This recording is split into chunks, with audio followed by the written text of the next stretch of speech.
jigarlar demontaj turbamizni gazga ishlagan yo'qligini tekshirish uchun ichiga suv solib, biroz ishqalab ko'ramiz va hidlab ko'ramiz.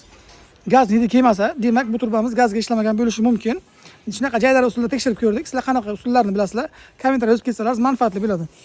400 mol turbamiz juda ham ideal holatda edi. Shuning uchun gazga ishlaganmi yo'qmi bilish uchun shunaqa usuldan biz foydalanib ko'rdik. Shunaqa sifatli turbalar kerak bo'ladigan bo'lsa agar 400 mol diametrda 7-8 tenkada bo'ladi. Xudo xolasa demontaj turbalarimiz yetib keldi. Tiniq holatda, deyarli ishlamagan, ishlari ham tiniq. Shunaqa turbalar kerak bo'ladigan bo'lsa o'zimizga aloqa chiqaverasizlar. Pastga nomer qoldiraman. Xolid Metal, mustahkamlik va ishonch. Rahmat.